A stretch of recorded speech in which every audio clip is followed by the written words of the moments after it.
Tonight we will watch two timeless films by filmmaker Madeleine Lim as she shines a light on belonging and community during a renewed civil rights struggle that finds Asian Americans continuing our fight for equity, safety, respect, and the right to be fully American. We will see the worlds of Bernice Bing and Sambal Belacan. And after the screening, there will be a discussion between our filmmaker Madeleine Lim and museum's head of contemporary art, Abby Chen. About Madeleine Lim.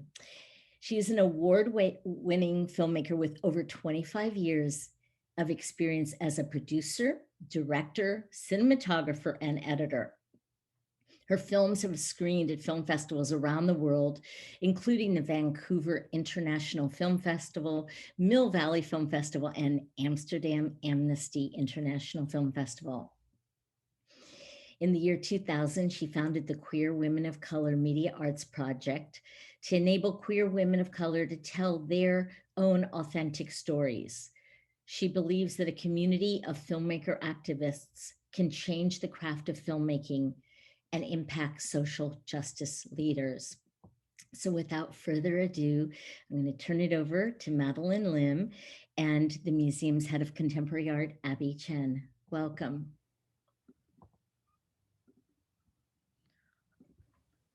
Hi, everyone. So happy to see lots of great names in the attendee. Hi, Lenora. Just want to say hi to you. And Madeleine, tell us maybe just a little bit background about the movie, and then we can start. Sure. Hi, Lenore. Lenore was involved in the documentary. She's one of the interviewees and archivists on the project. Let's see.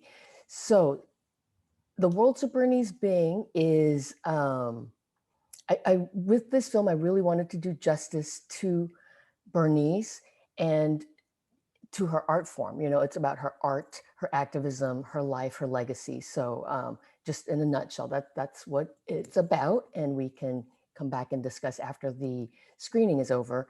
And with Sambal Belacan in San Francisco, that's more of an experimental documentary about 3 immigrants originally from Singapore making a home here in the United States. And we'll talk about both films and also this idea of here and there, now and then. And I would also like to share with our audience that the Asian Art Museum now holds the largest collection of Bernice Bing.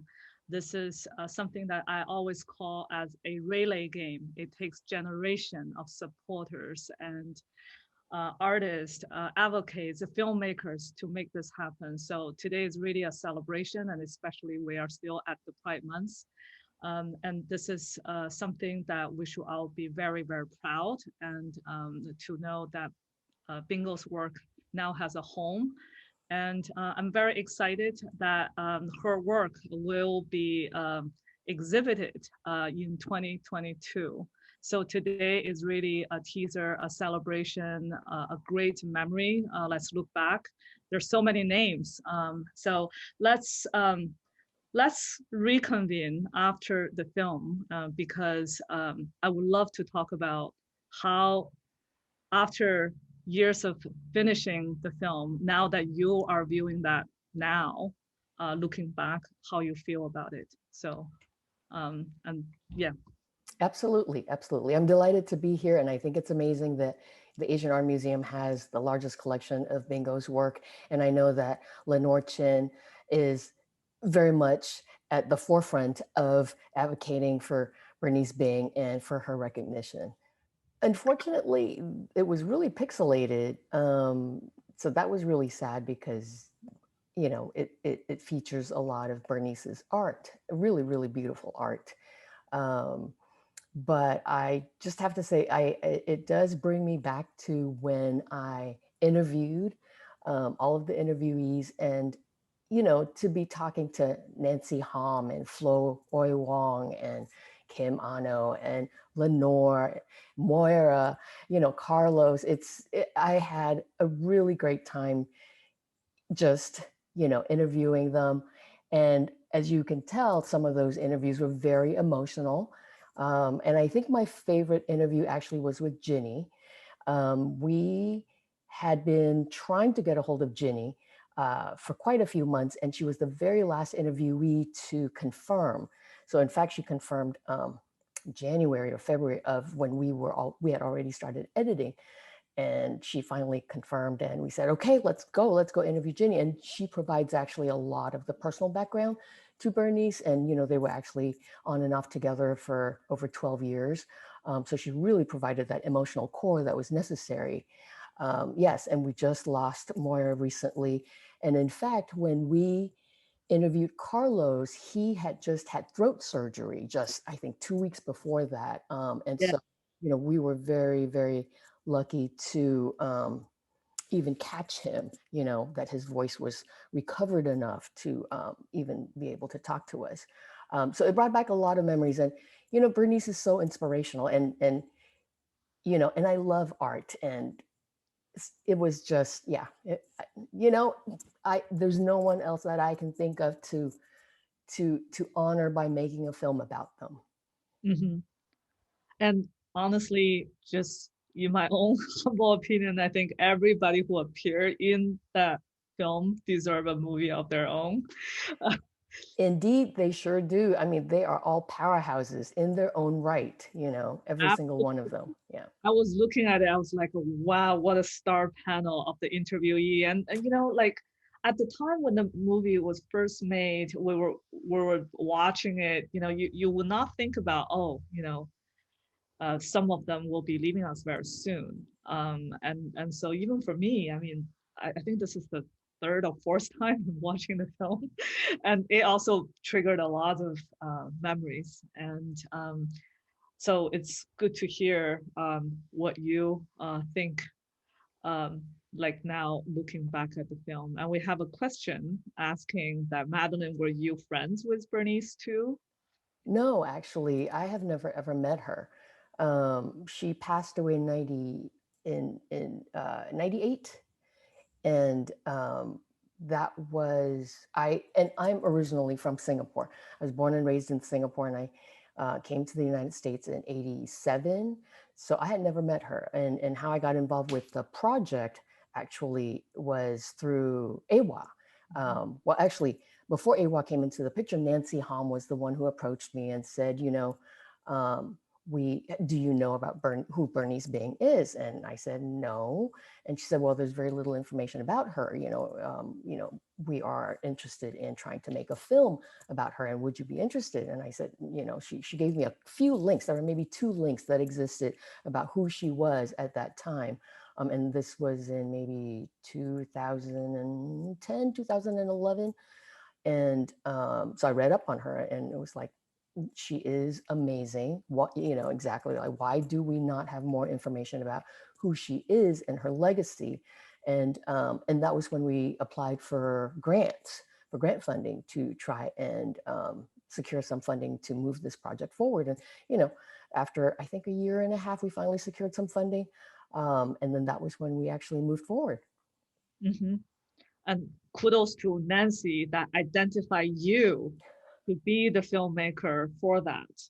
And I actually think it was Nancy who came up with the title for the film, because oh, she wrote the grant. She wrote, I think, the first grant, and we had to come up with a working title, a tentative title, and we were thinking, okay, if she's occupying all of these different worlds and these different spaces, maybe we can call it something like the Worlds of Bernice Bing. And so that was how that title came to be. I kind of wonder that when we are exhibiting her work next year, and I'm sure we'll show this film again. I think this film should be shown over and over again, and we probably should almost do a kind of like a contextualization of who all the interviewees are. I saw my teacher, Tirza, and so it was just a great gathering of great minds and great artists. I do want to ask you about the footage, the black and white footage of Bingo. I mean, those are so precious. What's the story Yes. about that?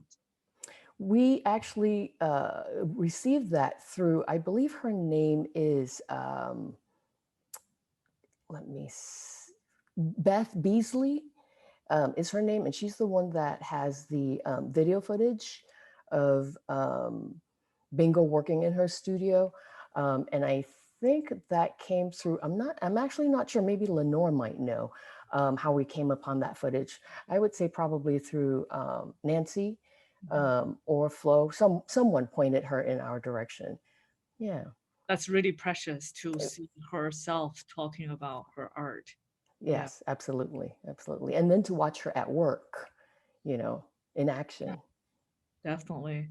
Um, Indra, I want to be conscious of time because I know that we also have another film that we want to see that is about Madeleine's story. Um, and okay, we have another question, but And I Indra, think there's a comment from Do you want? Lenore Oh, yeah. that Lenore thinks it was Moira who brought Beth up to Philo to talk to Bingo.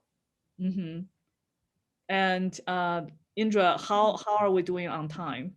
it would be good if we could go to the next film now because we will have a lot of time for Q&A at the end and more Sure. dialogue. Yeah. So Michael can run the next film and keep our fingers crossed for less. I'm feeling pixelated. very sad that I know our I'm so Well, sorry. screening is Worked on it pixelated. a lot, folks. but I'm so you know, sorry. by watching the pixelated film and thinking about these are fading memories and thinking about the time we're in, I actually have a different kind of appreciation of that experience, of that viewing experience. But I understand as a filmmaker yourself, definitely that's probably very kind of difficult. And her art, her art, it's, so yeah. True. That means people have to come to the museum next year to see the show. And I did put it into the chat that if anyone is interested in viewing The Worlds of Bernice Bing, or if you are interested in getting a DVD, please contact us at QuackMap, distribution@quackmap.org, and it's in the chat. Absolutely. And we can talk more about QuackMap because I think that's such an important institution that everybody should know about. Is it true that this film is still banned in Singapore? It is still banned in Singapore. 24 years later, it is still banned in Singapore. Yes. Yes. Last year, what happened was the year after it was completed in 1998, the Singapore International Film Festival came to me and said, we would like to screen this film. What do you think? And I knew they had to run it through the censorship board in Singapore. So I said, okay, sure, let's try. So they sent it to the Singapore government, and the Singapore government sat on it until after the film festival was over. And then they sent a fax saying, this film is banned with a stamp on it. And what was surprising was that that time for that film festival, they screened Happy Together by Wong Kar-wai, which is, this gay Chinese couple from Hong Kong living in Argentina. It's a narrative film. They screened Fire, which is this, narrative film about these two South Asian women who are sister-in-law, and they, get together and they basically run off together. They screen John and Hanging Garden, which is a Canadian film and a UK film about, gay men and relationships.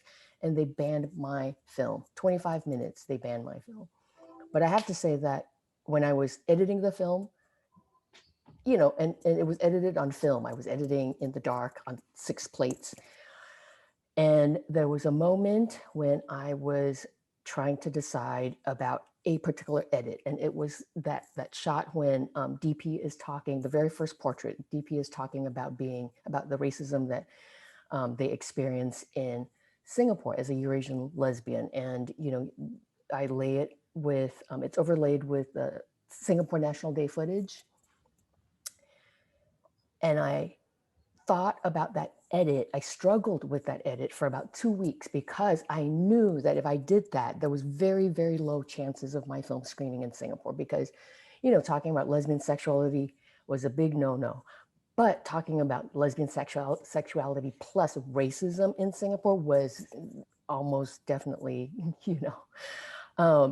So I struggled with that decision for 2 weeks. And then I really, I came back and I decided, you know what, I am not going to self-censor. I am going to, be true to my vision, because what if I had not made that edit, right? Not made that creative decision, and it still didn't screen in Singapore. And then what, Mm, Um, good point. but yeah, and so so I knew it was going to be definitely, tricky.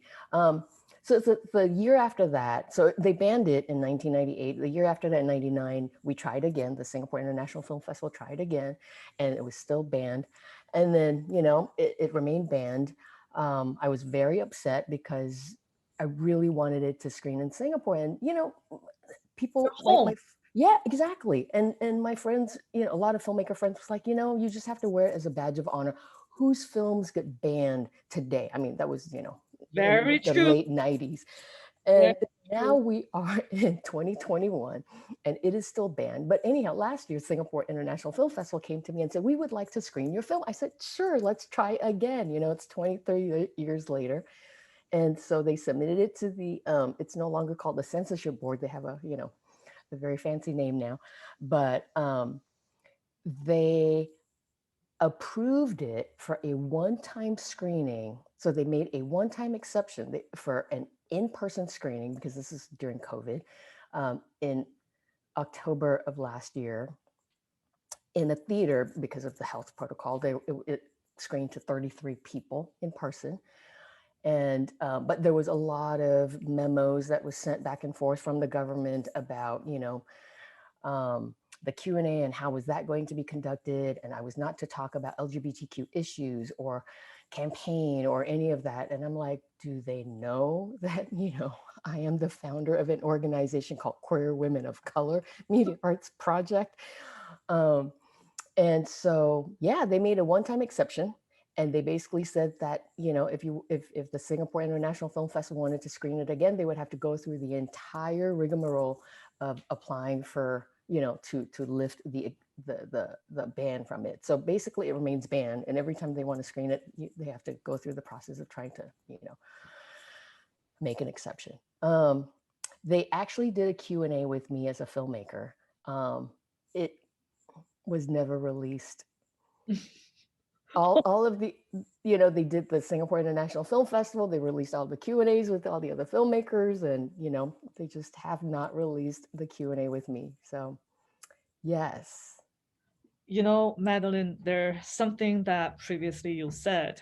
I don't know at what occasion that you said, resonate with me a great deal, that you said, we can't wait for other people to tell our story. We must tell our own story.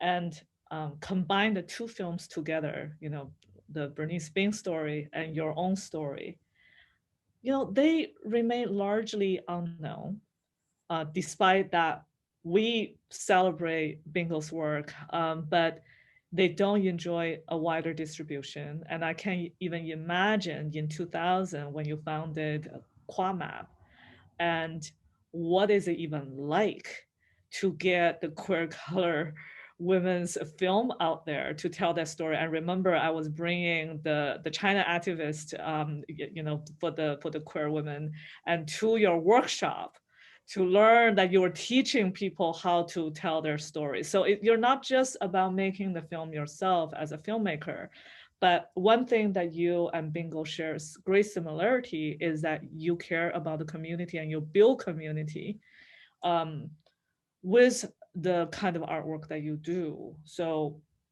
just want you to maybe talk about why that urgency and why you committed to do that to this day. Because if you don't need to run your organization, you could just go out there to be a filmmaker on your own, and you'll have a very, very different kind of outcome. But why Absolutely. why the hard way? Why the hard way? Um, well, it really occurred to me when I was on the film festival circuit with my film Samba Belacan in San Francisco in the late 90s. And I was at Human Rights Film Festival with my film, and LGBTQ film festivals, and different people of color film festivals. And I found that I was among one handful of queer women of color filmmakers at all of these different film festivals. And so that was when I thought to myself, you know, where are we? Where are we as the makers of our stories? And if we're not the makers, then, you know, are we going to wait for someone else to tell us stories? Who's going to tell us stories, right? And because it takes so much work, and especially, you know, because of fundraising, but it takes so much work and time to make one film. So what occurred to me was, you know, if I can teach filmmaking to the queer women of color community, then that many more films can be made. And it, you know, it's sort of like if we have 10 films about queer Asian immigrants, right? Then, you know, that's how we sort of deconstruct stereotypes, right? No one can say, oh, a queer Asian immigrant is this one thing, you know, it's like, here are 10 different stories, you know. And even today, I mean, you know, there are not that many films about telling the queer immigrant Asian Nope. story at all. Nope. And this is 23, 24 years later. Um, so it was really important to me that, okay, you know, I saw this need, like, okay, I really think we need the skill, and partly because filmmaking is so expensive, film training is so expensive, and the technology is particularly very inaccessible to women. And, you know, we're talking about, like, this is in 2000, you know, this is sort of like the internet was just starting. There was no social media, Yeah. right? Yeah. There were no smartphones and very few laptops, you know. And so that was when I thought that there was a need, and I wasn't sure if there was a community demand. And so, you know, I flyered and I put the word out about the first series of workshops that first year, and there was a wait list that showed up that was 2.5 years long. And so, you know, 21 years later, we are still teaching filmmaking workshops to our queer women of color, queer and trans people of color communities. And I, you know, if you asked me back then, like, do I think that Quackmat would still be relevant today? No, I would not even think that, you know, the work that we're doing would still be relevant. You know, the Ford Foundation just in September of last year released their report called Beyond Inclusion Report, which basically talks about how it's really important in terms of the film industry changing and, you know, kind of getting on board with equity, that documentaries especially have to be led by BIPOC filmmakers. So, you know, it's like, okay, mainstream is catching up. That's awesome. But mainstream is catching up. I want to make a point about how you took matter into your own hand. You emphasize the agency, we need to tell our story. And then not only that, you build platform for yourself because there's no platform available for you. And then you get the filmmaker to get them trained. So then you can get this content. So it's basically that you are creating all of this when all those abundant, I mean, incredible resources out there that just would not open the door to us. Exactly, exactly. You know, there's no, you know, there's so many filmmakers you hear of, you know, especially white male filmmakers, they graduate from film school and, you know, they have some interesting idea and studios will come and just throw the money at them and say, okay, here's a 3-picture deal. Show us what, you know, show us your creative vision. No one's throwing 3-picture deals to our community at us, right? So we have to do that for ourselves, you know? And so if we are not invited to sit, you know, at the table with all of these different studios, well, we're going to build our own table, you know, we'll build our own table, our own chairs in our own room. Exactly, exactly. And I really feel like there has, you know, this has been all of those kind of great work that came out. I mean, when Bingo's, you know, film came out, look at who was working on it. It was Awa, it was, you know, Nancy Hong Get You, and you are not necessarily a mainstream filmmaker. So, you know, of course, affordability is an issue, but understanding Bingo, who she is, and Absolutely. to tell her story, we also need to find somebody we can trust, right? So I think that part is also very important. And so, you know, earlier, I think it was last month, we roll out this campaign on the newspaper. We are America, know our names. I mean, to this day, we still need to roll out, you know, campaign like that. And you have your share of discrimination in Singapore as lesbian. And then in the United States, it's actually equally harsh, if not more. How do you overcome all these years? For me, it's really about community, which is why, building community is so important to me, because for some of us, it's about survival, So I know Indra is trying to get us to wrap up. Yeah. No, it just, yeah, no. Thank you, Indra, for Please reminding keep us. going on. That's fine. But honestly, really, I mean, for me, it's how we get through, all of the violence that has been, we've been witnessing this past year, or any other trauma, right? It's really being held in community, and working through, feeling loved and cared for in community, and which is what, we try to really build with QuackMap, because if, which is why at our film festival, we really work on making it very, not just inclusive and safe and welcoming, but also accessible, and so it's because what event can we walk into where we are the people that, it's the people that they really want to be there, right? There's so few spaces where that is the case. And so when we, create our events, it's like, yes, you are the person, you are wanted here. It's a really beautiful, inclusive community event. Come on in, please join us, Yeah, So that's really important. very important. And one last question is that you are organizer, that you're a leader, and you build this platform, and make it a home to so many voices. What do you think the role for a museum should be? I need to steal some thunder from you. So what do you what is your ideal museum? You know, I think, with the fact, like your announcement that you've amassed the largest collection of Bingo's work, for example, I think that is such an amazing step. I think in that direction, making the Asian Art Museum, for example, if we're talking about, your specific museum, making it inclusive, right? Like in terms of the Asian diaspora, typically we think of East Asia, right? And so what does Asian mean? Are we including West Asia? Are we including South Asia? Are we including the Pacific Islands? What does that mean, right? How can that vision be inclusive, particularly right now when, equity, diversity, inclusion, justice is very much a part of, what is being discussed right now, so I think that is a really great direction to start moving in. Well, I think we're going to wrap up for today's program. I'm sure we will be seeing a lot more of each other as Bingo's exhibition is going to come up. And so we appreciate everybody joining us today. Indra, thank you so much for setting this up. Love the beautiful flag behind you.